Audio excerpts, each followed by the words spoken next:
So let's go ahead and make this thing or replace this method. So this read course lists, basically what it needs to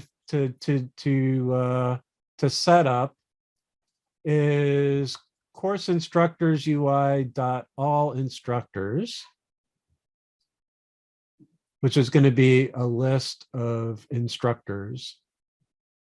Actually, it's going to be an instructor list called all instructors. So I need that. And I also need to return a list of all the lists. So basically two things. Actually, and I don't really need to set this up here. Man, I'll set it up. I'm gonna return two things from read course lists. Yeah. So I'm sorry for dithering a little bit here. So what I'm going to do is I'm going to cut this line out of here. And I'm going to return lists and also all instructors. And then where I'm calling this, which is in my startup thing, actually, where's it? It's in my menu. Yeah. So right here, this is now going to return both that and this.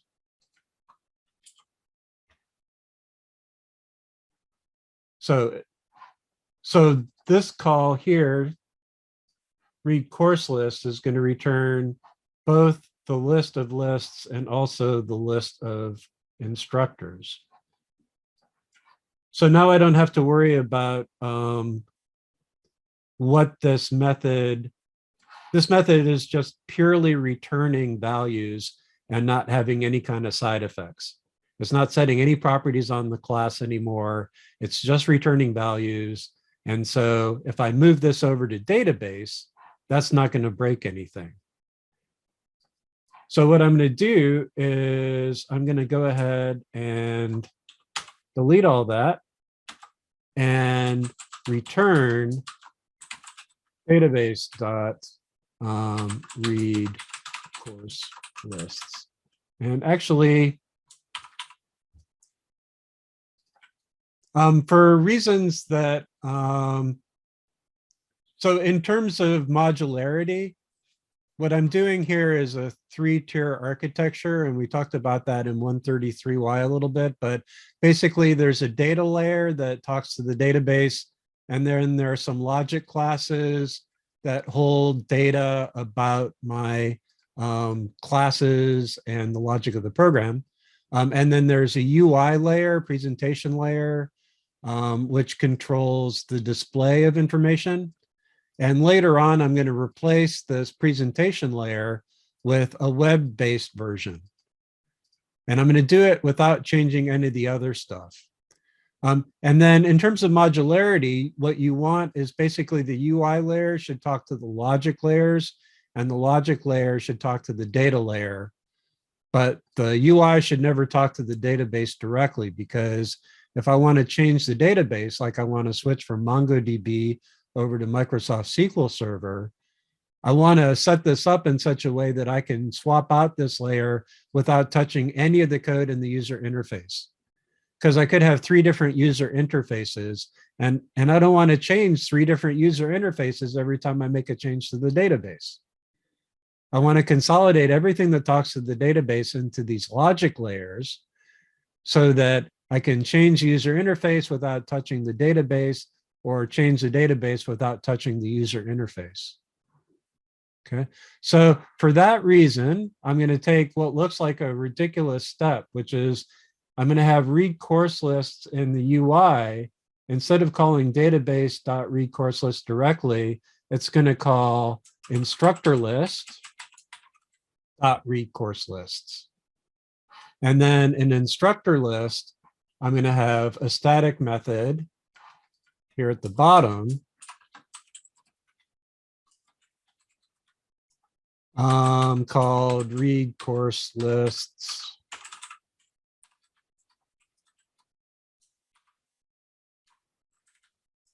And that's going to return database.read course lists.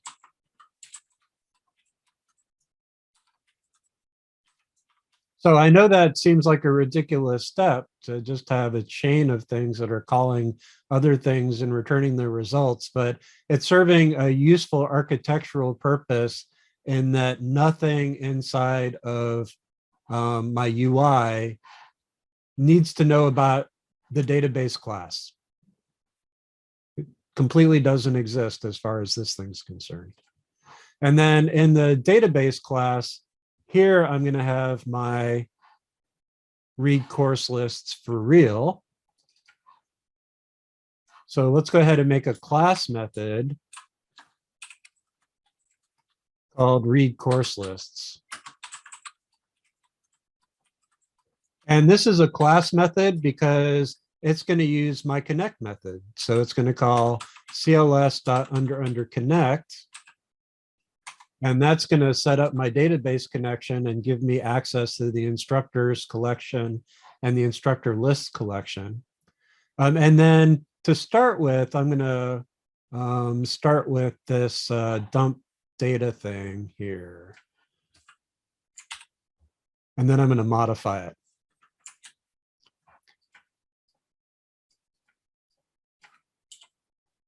So this thing here, it's getting my list of instructors, which are dictionaries, and I want to turn this list of dictionaries into instructor objects.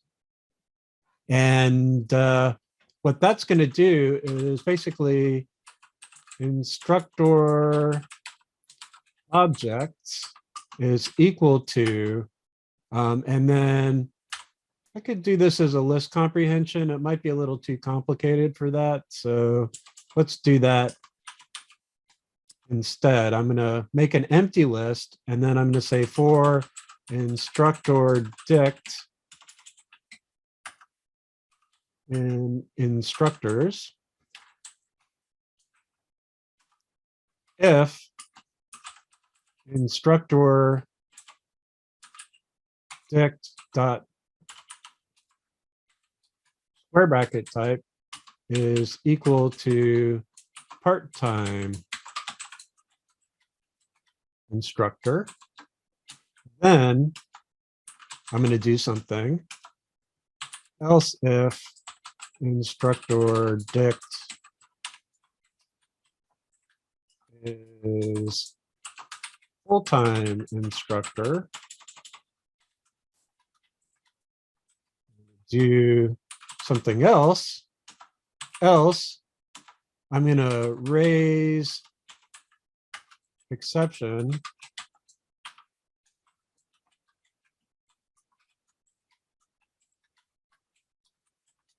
now. I could ignore it.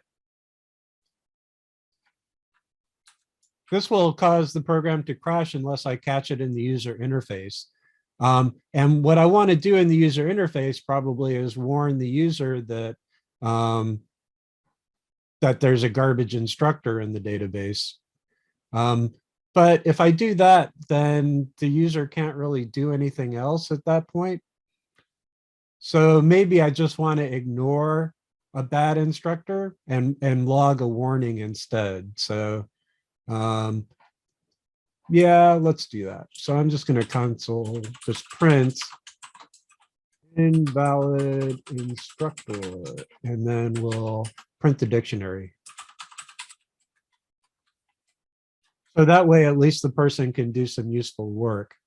And then what I want to do here is basically instructor objects dot append, and I want to call the constructor for part-time instructor. And then that means that I need to have access to the class.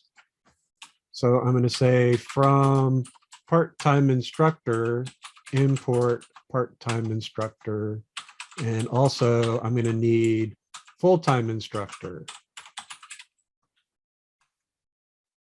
And this is the only method where I'm actually going to need direct access to this, I think. So I'm just going to put it here. And now let me, so I need to specify first name, last name, middle initial, and G number. So that's going to be instructor dict. So first name and because this line's going to get too long. So first name, last name, middle initial, and G number.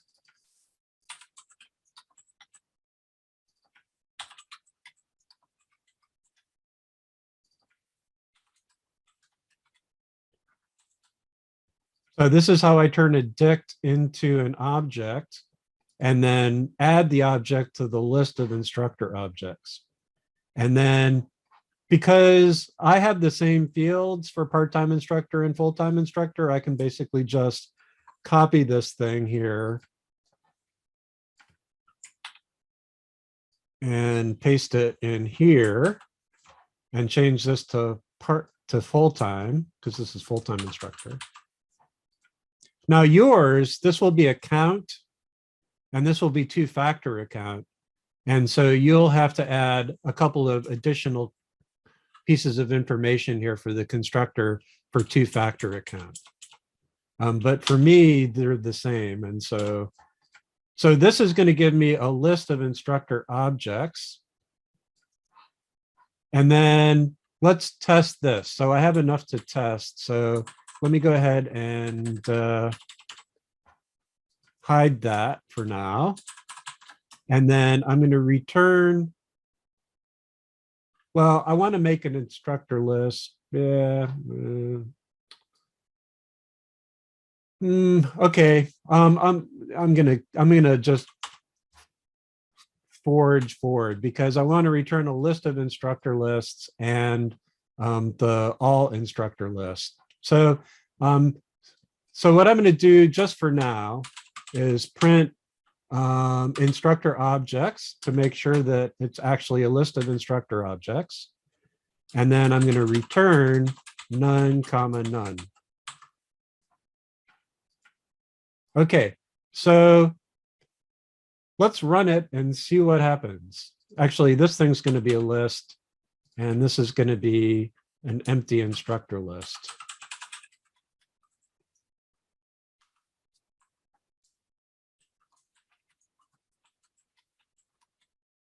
But I just wanted to not crash when I run it because I want to make sure that this thing's printing correctly. And I also need instructor list here. So let's go ahead and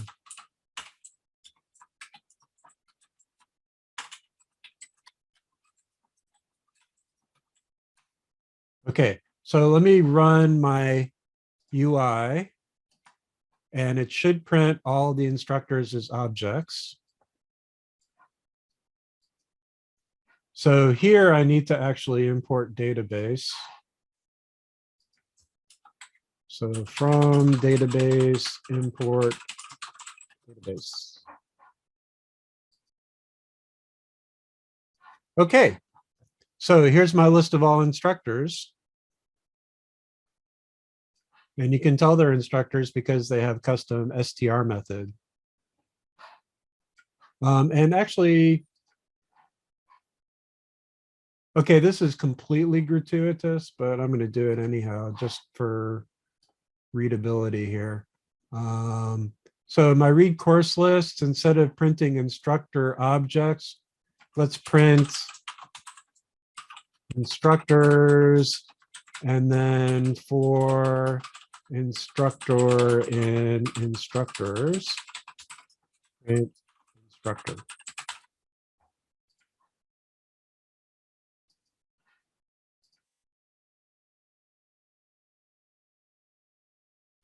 So I have to stop it. Okay.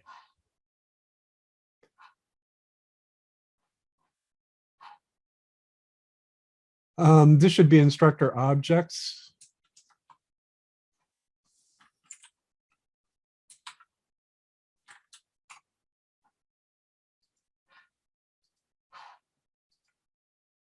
There we go. So there's my instructors.